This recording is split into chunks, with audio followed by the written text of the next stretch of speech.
Bismillahirrahmanirrahim. Assalamu alaykum. Hürmetli görürmenler. İstiklal gündəlik xəbərlərimizi görüşünlərini qarşı alımız. Mən Abdullah Yalğun. Programımızda vətənimiz Şərq Türkistan və dünya gün tərtibindəki ən mühim xəbərlərini huzuruna sunumuz. Qınamızda qıtanlar ekranımızda olsun. Xitay atalmış kəsbi xadimlərini təklif qilish namida oqqullarını yerləştirishni kuchaytmoqda. Xitay Şərq Türkistanni butunlay xitaylashtirish plani bo'yicha atalmış kəsbi xadimlarni təklif qilish namida Şərq Türkistanға Xitay oqqullarını yerləştirish salmoqini davomli kuchaytmoqda. Tağrıtağ Toru'nun 24 dekabrdagi xabarida bildirilishicha, atalmış Uyghur Avtonom rayonluq odam kuchi boyligi va ijtimoiy kafolat nazorati 2025 yillik atalmış ixtisosliklarni taklif qilish faoliyati haqida uqtirish tarqatgan. Uqtirishda bu qitimqi Xitoydan Sharq Turkistonga xodim taklif qilish faoliyatiga jami 165 o'rin qatnashadiganligi, taklif qilish kasbiy ish o'rnidan 357 si ta'minlanadiganligi, 635 odam taklif qilinadiganligi, jami 193 shirkat qatnashib 509 ish o'rni ta'minlanadiganligi, jami 2242 odam taklif qilinadiganligi bildirilgan. Xabarda ma'lum bo'lishicha, taklif qilish faoliyati tor va tor sirtini birlashtirish tariqasida kengaytirilgan bo'lib, odam kuchi boyligi va ijtimoiy kafolat nazorati atalmış ixtisosliklarni jalb qilish, taklif qilish mulozimat supisi qurib, jamiyatga taklif qilish uqtirishini bir tutash e'lon qilganligini, oliy maktablar o'quvchilarini tizimlatishga tashkillaydiganligini, shuning bilan birga xizmatchi qabul qilish faoliyatida aloqador oliy maktablarga berib, naq maydonda tashviq qilish, tonishtirish, o'qish bitiradigan o'quvchilarga qo'sh tanlash yig'ini o'rinlashtiradiganligini bildirgan. Xabarda aytilishicha, bu qitimqi faoliyatga kirgizilgan hamda shartga uyg'un keladigan atalmış ixtisosliklar aloqador ixtisosliklarni kirgizish ta'minotidan bahramand bo'ladi ekan. Xitoy bu yilning boshida mazkur harakatining salmoqini oshirgan bo'lib, Sharq Turkistonning har qaysi joylarida maxsus xizmat o'maki tashkillanib, Xitoy o'lkalaridagi ko'plagan oliy maktablarga avatilgan edi. Mazkur o'maklar har qaysi oliy maktablardagi Xitoylarni ixtisosliklarni taklif qilish nomida Sharq Turkistonga yerlashishga tashviq qilgan edi. Yaqinqi yillarda Xitoy Sharq Turkistonda oldi bilan yezi kentlardagi dehqonlarni har xil vositalar bilan terilg'u yerlarni hamkorlik kooperativiga berishga majburlagan. Ondan yerlardan ayrilgan dehqonlarni eshincha emgakchilarni yo'tkab ishga o'rinlashtirish nomida Xitoy o'lkalariga surgun qilishga sharoit hozirlagan. Orqadan har xil nomlar bilan Sharq Turkistonga Xitoy oqqullarini yerlashtirgan. Kuzatuvchilar Xitoyning Sharq Turkiston xalqini bostirish, majburiy emgakka selish, surgun qilish, qirg'in qilish qatorliq vositalar bilan Sharq Turkiston zaminini to'liq yutib olish, butunlay xitoylashtirishdan iborat razil maqsadiga yetish uchun alohida yuqori ta'minotlar, turli nomlar bilan Xitoy oqqullarini ko'chirib kelish harakatini izchil davomlashtirayotganligini va davomli kuchaytirayotganligini bildirishmoqda. Filippin Xitoyga qarshi boshqariladigan bomba setib olishni planlaydi. Filippin Amerikaning Tayfun quruqliq boshqariladigan bomba sistemasini setib olib, Xitoyning Janubiy dengizdagi tahdidiga taqobil turishni planlaydi. Amerika ovozining xabar qilishicha, Filippin 23 dekabr Filippinning dengiz okean manfaatiga kafolatlik qilish tirishchanliklarining bir qismi sifatida Amerikaning Tayfun nomli quruqliqda boshqariladigan bomba qo'yib berish sistemasini setib olishni planlaganligini aytgan. Xabarda qayd qilinishicha, bu yil 4-oyda Amerika Filippinning Luzon orolining shimolida o'tir masofalik zarba berish iqtidoriga ega Tayfun nomli boshqariladigan bomba sistemasini ishlatib, uzun muddatlik ittifoqdoshi Filippin bilan yillik birlashma harbiy manevr o'tkazishni planlagan.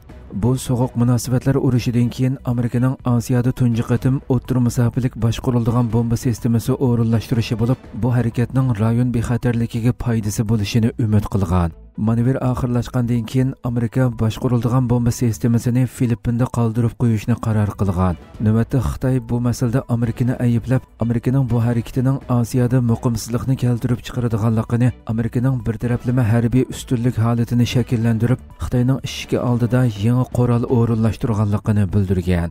Bildirilishicha, Lockheed Martin shirkati Amerika armiyasi uchun tadqiq qilib yasab chiqqan Tayfun quruqliqdan boshqariladigan bomba qo'yib berish sistemasi har xil boshqariladigan bombalarni, jumladan musofasi taxminan 450 kilometrlik SM-6 tiplik ovozdan tez boshqariladigan bomba va musofasi 2500 kilometrga yetadigan jang paltisi nomli boshqariladigan bomba qatorliqlarni elib yuralaydi ekan. Bu sistema birinchi orol zanjiridagi Luzon orolining shimoliga o'rinlashtirilgan bo'lib, Butkul Tayvan bo'g'ozi va Lozon bo'g'ozini qoplabli qolmay, yana Xitoyning Sharqiy dengiz qirg'og'idagi eng muhim shaharlarni va Janubiy dengiz va uning atrofidagi Xitoy harbiy bazalarini qoplaydi ekan.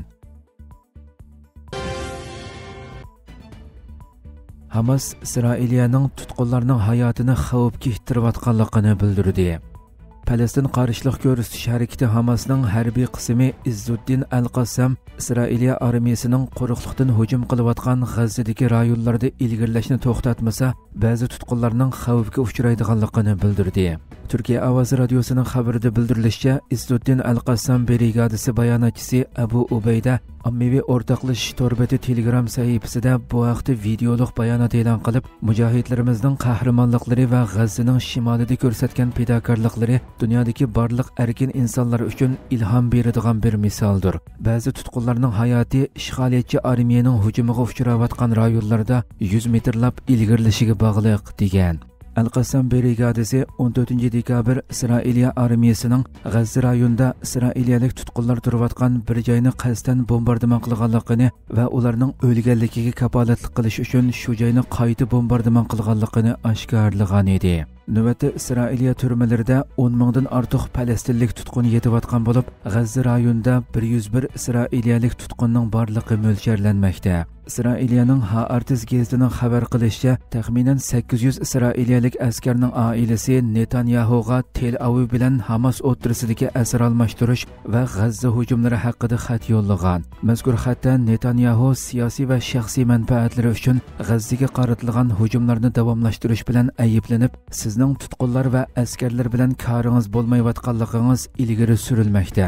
Biz sizdan tutqunlarning qo'yib berilishi va urushning oxirlashishi uchun Hamas bilan kelishim tuzishingizni talab qilamiz deyilgan. G'azzadagi Falastin Sahiyya ministrligining bayonotiga asoslanganda, hozirga qadar Isroiliyaning G'azzaga qaratgan hujumlarida o'ldirilgan falastinliklar 45388 ga, yaralanganlar 107764 ga yetgan. Bayonotda yana xarobiyliklarning ostida va yo'l bo'ylarida qazo qilgan kishilarning borligi, ammo Isroiliya askarlarining to'salg'usi sababidan davolash atriti va xalq mudofaa xodimlarining jasadlarini yo'tga olmayotganligi qayd qilingan. Suriyada yangi hukumat shakllanmoqda. Suriyada Bashar Asad hokimiyatining og'dirilishidan keyin qurilgan vaqtli hukumatda ko'p qism ministrliklarda vazifaga tayinlash xizmati ishlandi.